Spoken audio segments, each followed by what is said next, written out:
প্রিয় viewers, easy ইংলিশের পক্ষ থেকে আপনাদেরকে স্বাগত।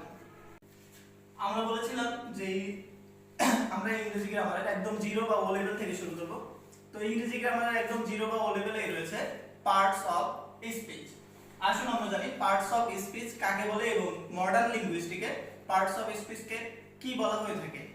তো বাক্যের অন্তর্গত বা একটা ইংরেজি বাক্যের অন্তর্গত প্রত্যেকটি অর্থবোধক শব্দকে আলাদাভাবে পার্টস অফ স্পিচ বলা হয়ে থাকে এবং এই parts of speech modern linguistic বা আধুনিক ইংরেজি ভাষাবিদে বলা হয়ে থাকে ওয়ার্ড ক্লাস। আমরা একটা উদাহরণ মাধ্যমে দেখতে পারি।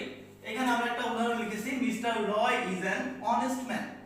এখানে মিস্টার রয় একটা আলাদা পার্টস অফ স্পিচ, ইজ একটা আলাদা parts of speech, honest man এটাও একটা আলাদা পার্টস অফ স্পিচ। তো পার্টস অফ স্পিচ এর এবার আসুন আমরা প্রকারভেদ নিয়ে যাই। পার্টস অফ স্পিচ 8 প্রকার।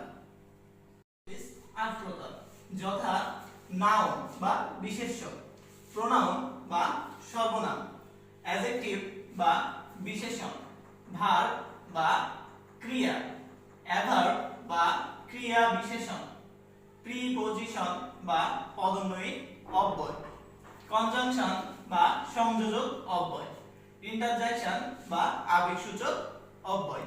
আমরা নাউন নিয়ে আলোচনা করব। তো নাউন বলতে বোঝায় যে ওয়ার্ড দ্বারা কোনো ব্যক্তি, বস্তু বা স্থানের নাম বোঝায় বা গুণের নাম বোঝায়, সেটাই নাউন। তো নাউনকে প্রধানত দুই ভাগে ভাগ করা হয়, এক কনক্রিট নাউন এবং দুই অ্যাবস্ট্রাক্ট নাউন। কনক্রিট নাউন বলতে ওই সকল নাউনকে বোঝায় যেগুলো আমরা দেখতে পাই, ধরতে পারি, ছুঁতে পাই বা ইন্দ্রিয় দ্বারা গ্রহণ করতে পারি বা দেখতে পারি, সেটাই কনক্রিট নাউন।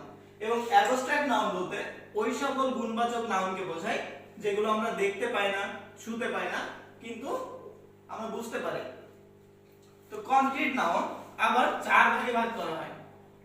কনক্রিট নাউনকে আবার 4 ভাগে ভাগ করা হয়, proper noun, common noun, collective noun এবং ম্যাটেরিয়াল নাউন।